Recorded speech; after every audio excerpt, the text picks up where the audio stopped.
तो देखिए क्वेश्चन 1 में क्या दिया हुआ है। Amina thinks of A number. Amina जो है एक नंबर को सोचती है एंड सब्ट्रैक्ट 5/2 फ्रॉम इट, और उस नंबर में वो 5/2 को घटाती है। उसके बाद देखिए क्या करती है, सी मल्टीप्लाइज द रिजल्ट। देखो घटाने के बाद, सब्ट्रैक्ट करने के बाद जो नंबर आता है उस रिजल्ट को वो 8 से मल्टीप्लाई करती है। The result now obtained is 3 times the same number.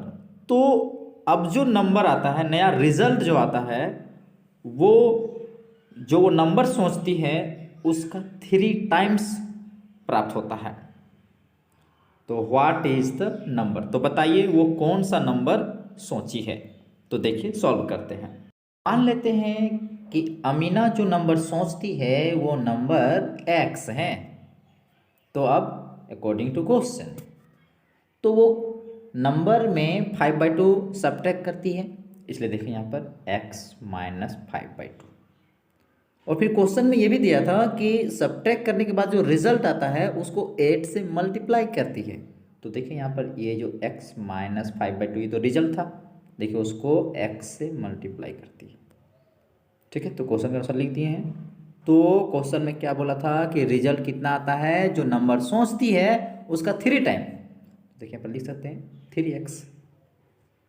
अब देखिए 8 से x को मल्टीप्लाई किए तो हो गया 8x, उसको फिर 8 से मल्टीप्लाई किए 5/2, तो यहाँ पर सबसे पहले माइनस में था तो माइनस में लिख दिए हैं, और 8 इंटू 5/2, और इधर RHS में 3x। अब देखिए यहाँ 8x का 8x माइनस, उसके बाद देखिए 2 से 8 को 4 बार में काट दिए तो 4 और यहाँ 5 मल्टीप्लाई होकर कितना हो गया 20, इधर RHS में 3x। अब क्या करते हैं, देखिए 3x जो RHS में है उसको इधर LHS में लाते हैं, तो लिख सकते हैं 8x माइनस 3x, और यहाँ पर जो -20 है LHS में उसको RHS में लेंगे तो हो गया वो +20।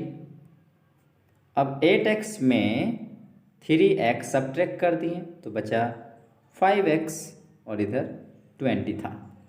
अब 5x में 5 को इधर डिवाइड में ले गए तो कितना लिख सकते हैं 20/5। तो x की वैल्यू कितनी आई, 5 से कट गया 20 4 बार में, तो x का वैल्यू कितना आया 4। इसका मतलब ये हुआ कि वो नंबर क्या है 4 है। क्वेश्चन नंबर 2 पर देखते हैं। तो देखिए क्वेश्चन नंबर 2 क्या दिया हुआ है। A positive number is 5 times another number. एक पॉजिटिव नंबर है जो किसी दूसरे नंबर से 5 गुना है। If 21 is added to both the numbers. अगर दोनों नंबर में 21 को जोड़ी जाती है, मतलब दोनों नंबर में 21 जोड़ा जा रहा है, तब क्या होता है, then one of new number, तो एक जो नया नंबर जो होता है becomes twice the other new number, वो दूसरे नए नंबर का 2 गुना होता है। तो व्हाट आर द नंबर्स, तो बताइए वो दोनों नंबर क्या है। तो देखिए, तो सबसे पहले मान लेते हैं कि अनदर नंबर जो है उसे x मानते हैं। Let the another number be x। तो क्वेश्चन के अनुसार क्या था ना, जो नंबर सोचा गया था पॉजिटिव नंबर वो दूसरे नंबर का 5 टाइम्स था, तो पॉजिटिव नंबर होगा 5x। अब क्वेश्चन के अनुसार देखिए क्या बोला गया था ना, दोनों नंबर में 21 जोड़ा जाता है। तो देखिए 5x में भी देखिए 21 जोड़ दिए हैं, और यहाँ देखिए x में भी 21 जोड़ दिए हैं। अभी 2 पर मत ध्यान दीजिए, सिर्फ अभी क्वेश्चन पर आइए कि क्या बोला था कि दोनों नंबर में 21 को जोड़ना है। तो देखिए 5x में 21 जोड़ दिए और x में भी 21 जोड़ दिए। अब आइए क्वेश्चन में क्या बोला था कि एक नंबर जो है यानी कि 5x + 21, जो बड़ा नंबर जो है वो छोटे नंबर का 2 गुना है, तो इसलिए यहाँ पर देखिए 2 से मल्टीप्लाई करती है। देखिए मल्टीप्लाई छोटा नंबर पर ही करेंगे तब ना बराबर होगा, ठीक है। तो अब देखिए सॉल्यूशन करते हैं। तो ये 5x, ये 21। अब यहाँ देखिए मल्टीप्लाई करें तो 2 इंटू एक्स तो हो गया 2x, और 2 इंटू 21 तो हो गया 42। अब करते क्या है ना, यहाँ पर देखिए 2x जो RHS में है उनको LHS में लेंगे, तो कैसा लिख सकते हैं ना, 5x माइनस 2x। और उसके बाद देखिए यहाँ पर LHS में जो 21 था प्लस में, उसको RHS में ले आए तो यहाँ पर माइनस हो गया। तो यहाँ पर देखिए 5x माइनस 2x तो कितना होगा 3x, सब्ट्रैक्ट होने के बाद। उधर RHS में भी ध्यान दीजिए, 42 में 21 सब्ट्रैक्ट हो गया तो बचा 21।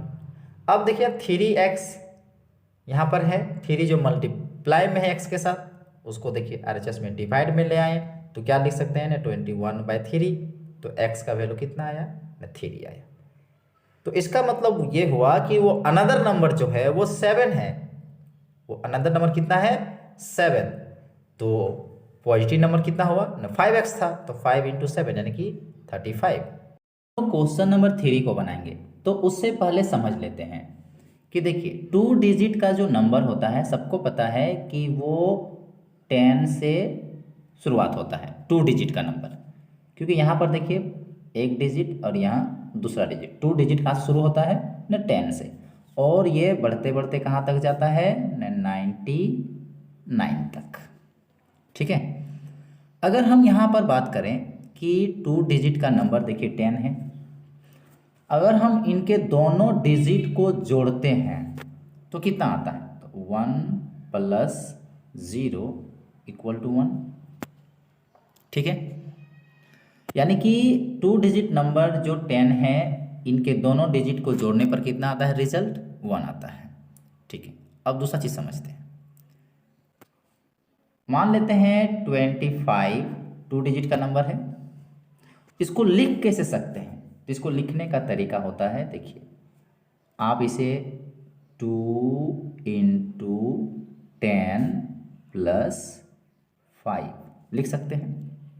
तो यहाँ देखिए ये यूनिट प्लेस को दिखाने के लिए इसको यहाँ 5 लिखा गया है, और 2 जो है 10 प्लेस में है इसलिए इसको 2 इंटू 10 लिखे हैं। देखो इसे हमें बताना इसलिए जरूरत पड़ रहा है क्योंकि इसे अगर आप नहीं समझिएगा तो क्वेश्चन नंबर 3 को अच्छा से आप नहीं समझ पाइएगा, इसलिए जहाँ तक लगता है आपको समझ में आ गया होगा। अब हम लोग क्वेश्चन पे आते हैं। तो देखिए क्वेश्चन नंबर 3 क्या कहता है, sum of the digit of 2 digit number is 9। देखिए 2 डिजिट का नंबर है और उनके डिजिट को जोड़ने पर कितना आता है ना 9 आता है।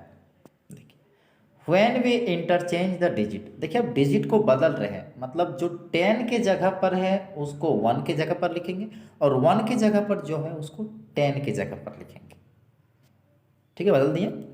तो it is found that the resulting new number is greater than the original number by 27।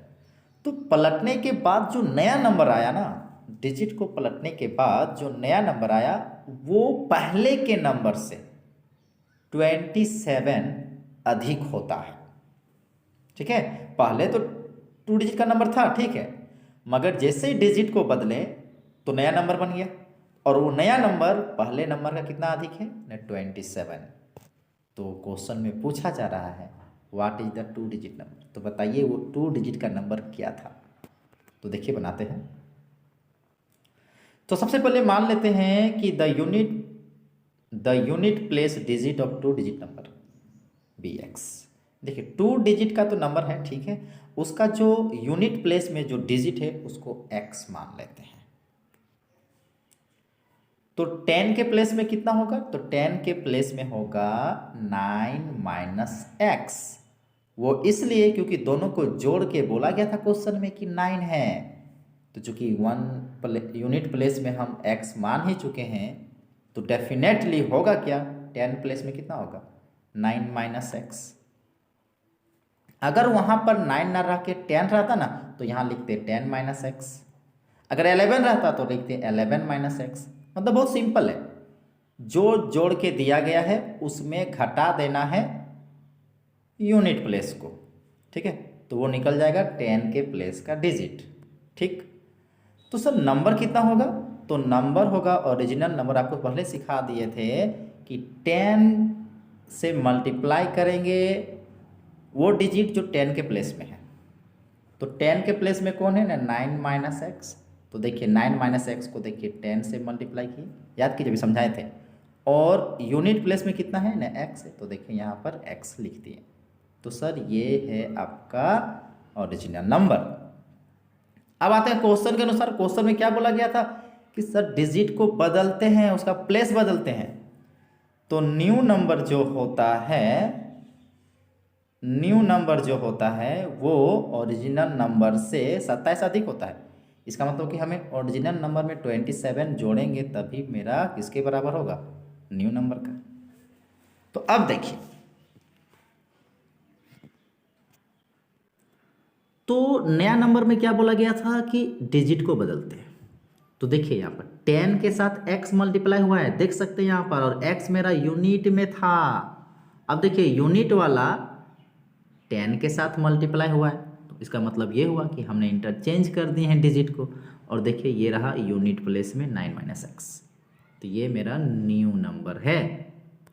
और ये ओरिजिनल नंबर को लिख दिए जो क्वेश्चन में था, और यहाँ 27 प्लस में, यहाँ 10x का 10x, यहाँ पर ब्रैकेट को ओपन कर दिए तो 9 माइनस एक्स लिख सकते हैं यहाँ पर LHS में, देख सकते हैं कंप्लीट। यहाँ देखिए 10 इंटू 9 तो 90 हो गया, और 10 को यहाँ x से मल्टीप्लाई किए तो कितना हो, माइनस 10x, चूँकि माइनस में था, और यहाँ पर x और यहाँ बगल में 27। अब क्या करते हैं, देखिए यहाँ पर 10x में यहाँ पर देखिए माइनस हो गया x, तो बचा कितना ना 9x, और यहाँ 9। ठीक है, अब यहाँ देखिए 90, यहाँ माइनस 10x और प्लस x तो हो गया माइनस 9x, और यहाँ पर 27। अब हम लोग क्या कर रहे हैं ना, यहाँ देखिए RHS में जो माइनस 9x है उसको LHS की तरफ ले आए, तो सम हो गया। तो 9x पहले से था और इधर से फिर 9x आया, तो कितना हो गया 9x प्लस 9x। उसके बाद देखिए क्या करते हैं, यहाँ पर RHS में ये 90 है और यहाँ 27, इसको सम किए तो कितना आया ना 117, और ये 9 जो LHS में है उसको इधर सब्ट्रैक्ट में ले गए RHS में, तो कितना आया देखिए यहाँ पर 9x और 9x जुड़ के हो गया यहाँ पर 18x, और यहाँ सब्ट्रैक्ट होके कितना आया रिजल्ट 108। अब देखिए 18 को यहाँ पर डिवाइड में ले गए तो 108/18, तो x का वैल्यू कितना आता है न 6 आता है। तो सर 2 डिजिट का नंबर तो बैठा देते हैं नंबर में, तो क्या था ना 10, 9 माइनस एक्स था ना, तो x के जगह पर 6 लिख दिए, और फिर यहाँ प्लस में x, तो कितना हुआ 10 इंटू 3 प्लस 6 यानी कि 36, यानी कि वो नंबर कितना है 36। क्वेश्चन नंबर 4 अब बनाएंगे, तो उससे पहले समझ लेते हैं। देखिए चलिए हम कुछ 2 डिजिट का नंबर लेते हैं। एक लेते हैं 42, एक लेते हैं 93, दूसरा लेते हैं चलिए 82। अब देखिए इसमें क्या खास है 42 में, तो देखिए यूनिट प्लेस में जो नंबर हैं उससे 2 गुना अधिक हैं जो 10 के प्लेस में है, यानी बोल सकते 2 गुना है। यूनिट के प्लेस में जो नंबर है उसका 2 गुना है जो 10 में है। अब इसमें देखिए दूसरे क्वेश्चन में, इसमें देखिए यूनिट में जो 3 है और 10 में कितना है, 10 के प्लेस में 9 है, तो कह सकते हैं कि 10 के प्लेस का जो डिजिट है वो यूनिट के प्लेस के डिजिट से 3 टाइम्स है। अब इस पे देखते हैं 82 में, यहाँ पर जो यूनिट प्लेस में है 2 और 10 के प्लेस में है 8, तो इसको बोल सकते हैं कि 10 का प्लेस में जो डिजिट है वो यूनिट के प्लेस के डिजिट से 4 गुना है। ठीक है, अगर ये समझ में आ गया तो अब आप क्वेश्चन 4 को समझ सकते हैं। क्वेश्चन नंबर 4 में क्या कहता है, one of 2 digit of a 2 digit number is 3 times the other digit. कोई 2 डिजिट का नंबर है, कोई 2 डिजिट का नंबर है और उसका एक डिजिट दूसरे डिजिट से 3 टाइम्स है, ठीक है। If you interchange the digit, और यदि आप डिजिट को बदलते हैं, उसका प्लेस बदलते हैं, तो 2 डिजिट नंबर, मतलब जो दिया गया जो क्वेश्चन में था उस 2 डिजिट के नंबर का डिजिट को जगह बदलते हैं, इंटरचेंज करते हैं उसके प्लेस को, and add the resulting number to the original number, और बदलने के बाद जो नया नंबर आया उसको पहले ओरिजिनल नंबर से जोड़ते हैं, तो यू गेट 88, तो आपको 88 प्राप्त होगा। तो बताइए what is the original number, वो ओरिजिनल नंबर क्या है? तो देखिए बनाते हैं। Let the unit place digit of a 2 digit number be x. मान लेते हैं कि 2 डिजिट का जो नंबर था उसका जो यूनिट प्लेस में है उस डिजिट को x मान लेते हैं। तो क्वेश्चन के अनुसार 10 के प्लेस में कितना होगा ना, यूनिट के प्लेस का 3 टाइम्स, क्योंकि क्वेश्चन ने बोल दिया कि 3 गुना था तो 3x लिख सकते हैं। तो नंबर कितना होगा, तो नंबर कैसा होगा ना, 10 के प्लेस में जो है उसको 10 से मल्टीप्लाई करना होगा, तो 10 इंटू 3x और प्लस ये रहा यूनिट के प्लेस में। तो ये नंबर बन चुका है ओरिजिनल नंबर। तो इसको सिंप्लीफाई करते हैं तो कितना हुआ, 10 इंटू 3x तो 30x प्लस x, तो यानी बोल सकते हैं ओरिजिनल नंबर है मेरा 31x। अब क्वेश्चन पर आते हैं। क्वेश्चन में क्या बोला था कि क्वेश्चन में बोला गया था कि इंटरचेंज करने के बाद जो नया नंबर आता है वो न्यू नंबर और पहले का जो ओरिजिनल नंबर उनको जोड़ने पर कितना आता है ना, 88, ठीक है। तो अब हम क्या करते हैं, क्वेश्चन में तो बोला गया था कि डिजिट को इंटरचेंज करना है, तो सबसे पहले इंटरचेंज करना पड़ेगा। तो 10x, देखिए जो यूनिट में था अब 10 में आ गया है, तब ने 10 से मल्टीप्लाई हुआ, और ये रहा 3x जो 10 के जगह पर था वो चल गया अब यूनिट के प्लेस में। तो देख सकते हैं ये मेरा इंटरचेंज हो चुका है, यानी कि नया नंबर है। और ओरिजिनल नंबर कितना था ना, 31 था, 31x, और इधर रिजल्ट क्या बोला था क्वेश्चन में ना, 88। चलिए अब सॉल्व करते हैं। तो 10 सबसे पहले ब्रैकेट हटा दिए, तो 10x plus 3x plus 31x equal to 88, तीनों को सम कर दिए तो कितना आया ना, 44x, और इधर कितना है ना 88। 44 को यहाँ डिवाइड में ले आए तो 88 बाई 44, तो कितना आया, x की वैल्यू 2 आया। तो आते हैं ओरिजिनल नंबर कितना था ना, ओरिजिनल नंबर था 31x, तो 31 इंटू 2 यानी कि 62, तो कह सकते हैं ओरिजिनल नंबर 62 है। अब क्वेश्चन 5 को देखते हैं। तो देखिए क्वेश्चन 5 में क्या दिया हुआ है, Sobo's mother present age is 6 times Sobo's present age. देखिए सोबो कोई लड़का है और सोबो की जो माँ है, सोबो की माँ की अभी वर्तमान में प्रेजेंट में उसकी जो उम्र है सोबो की जो एज का 6 टाइम्स है, 6 गुना है उसकी माँ का उम्र सोबो के उम्र से।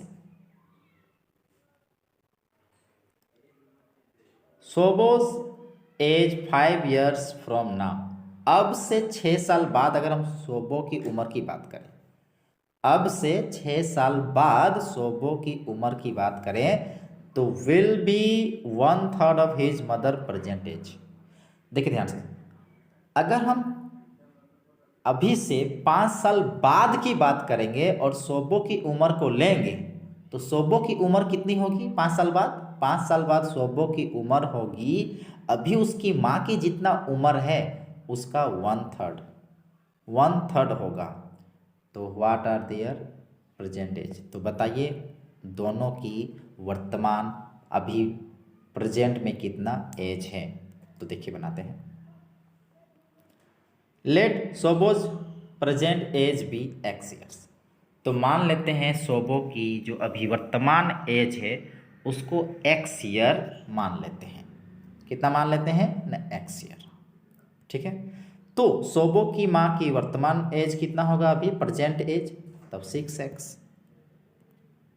अब अकॉर्डिंग टू क्वेश्चन देखिएगा, सोबो का 5 साल बाद की बात कर रहा था क्वेश्चन में, तो देखिए x में यदि हम 5 जोड़ देते हैं तो वो 5 साल बाद में पहुंच गया। तो x+5 यानी कि अभी से 5 साल बाद। तो क्वेश्चन में क्या बोला था कि 5 साल बाद सोबो की जो एज होगी उसकी माँ की अभी जो जितना उम्र है उसका 1/3 हो जाएगा। तो देखिए 1/3 और अभी उसकी माँ का है 6x। क्लियर। तो देखिए 3 से देखिए 6 को काट दिए 2 बार में, तो यहाँ 2x हो गया। इधर कितना है ना x+5। अब देखिए इस x को इधर ले गए तो सब्ट्रैक्ट हो गया, तो यहाँ सिर्फ 5 बचा और यहाँ पर 2x - x तो x हो गया, यानी x की वैल्यू कितनी आई ना 5 आई। तो कह सकते हैं अभी प्रेजेंट में सोबो की जो प्रेजेंट एज कितना है ना 5 ईयर्स और उसकी माँ का कितना है ना 6 × 5 30 ईयर्स।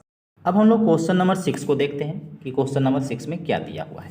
तो देखिए there is a narrow rectangular plot. देखिए एक संकीर्ण आयताकार जमीन का टुकड़ा है, प्लॉट है, रिजर्व फॉर ए स्कूल, और वो जमीन स्कूल के लिए है।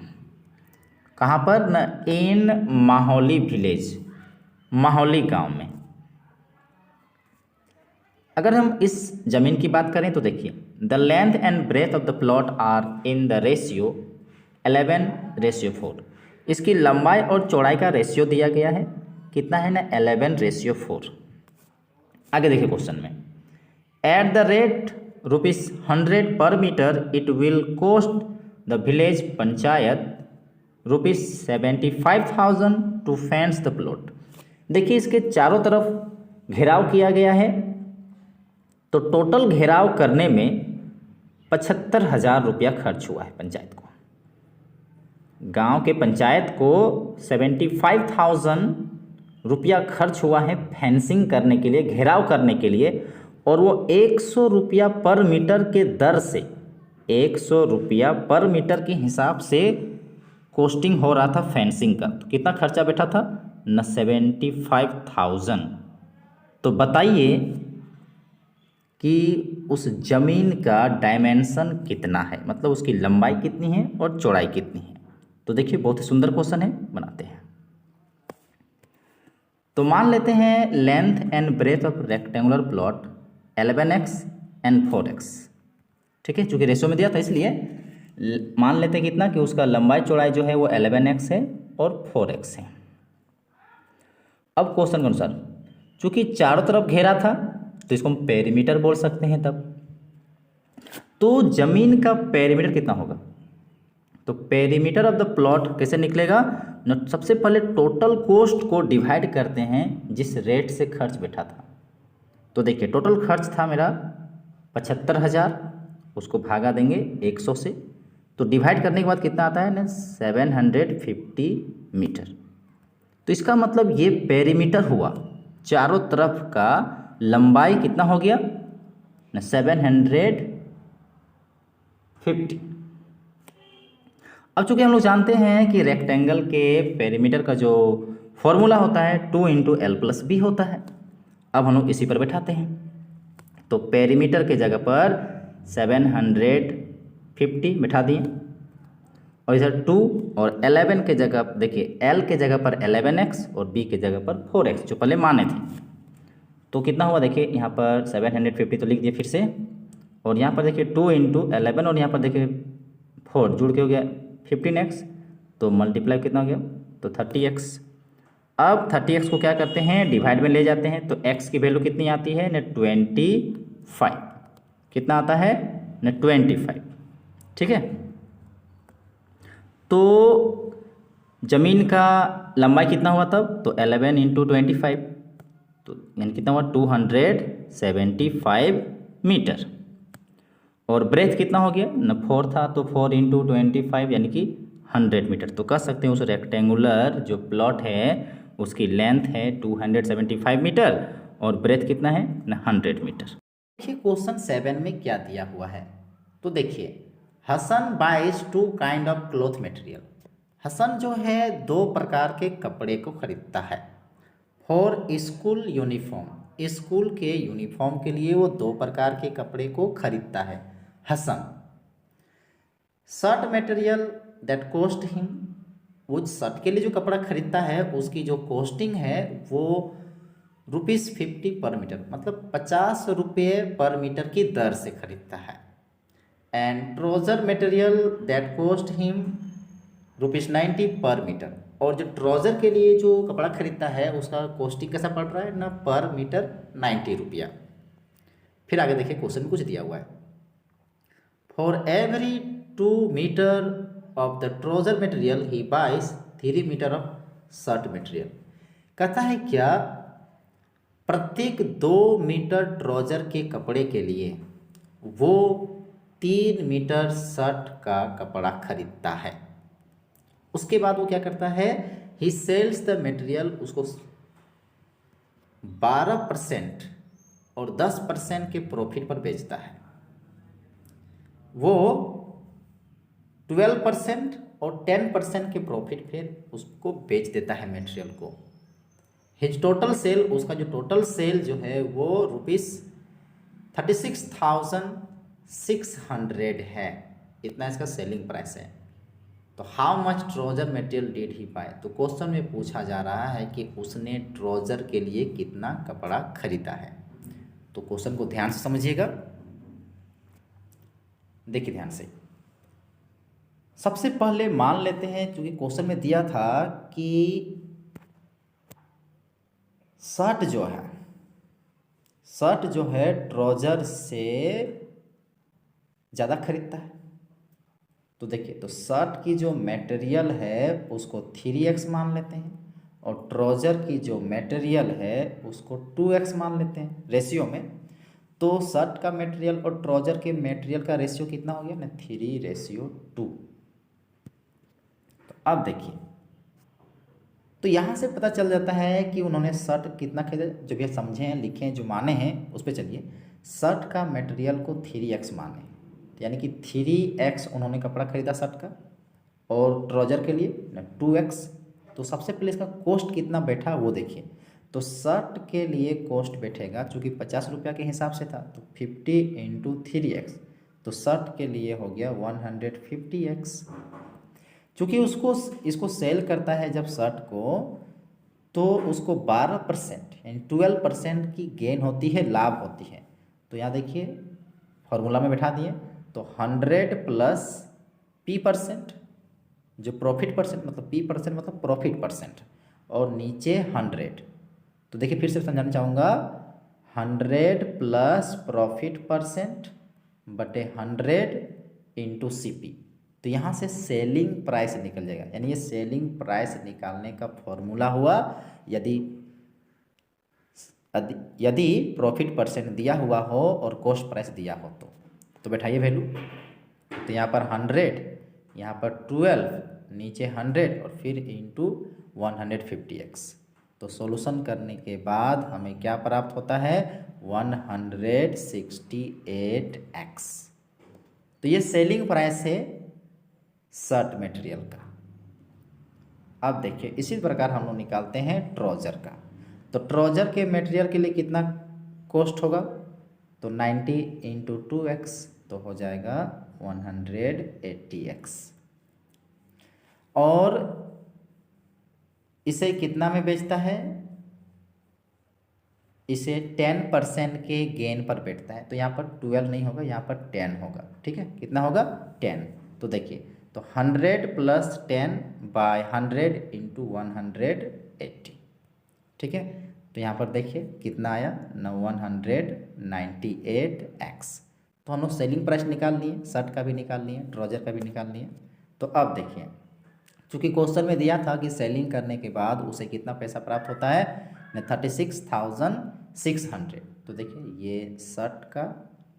ये शर्ट का और ये ट्राउजर का दोनों सेलिंग प्राइस है, तो दोनों को जोड़ दिए तो कितना आना चाहिए क्वेश्चन के अनुसार, तब 36,600।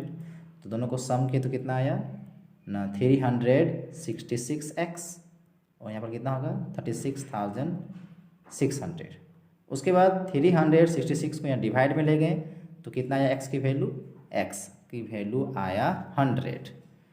तो कह सकते हैं तब हसन के द्वारा जो ट्राउजर के लिए कपड़ा खरीदा था मटेरियल, वो 2x माने थे, तो x की जगह पर 100 लिखते हैं। तो 2 × 100 तो कितना हुआ, 200 मीटर। तो कह सकते हैं हसन ने 200 मीटर मटेरियल का कपड़ा जो है, यानी कि 200 मीटर कपड़ा ट्राउजर के लिए खरीदा। नंबर 8 को देखते हैं कि क्वेश्चन नंबर 8 में क्या दिया हुआ है। तो देखिए, half of a herd of deer are grazing in the field. देखिए, एक झुंड हिरणों का झुंड है जिसमें आधा जो है वो खेत में चर रहे हैं। क्या कर रहे हैं ना, खेत में चर रहे हैं।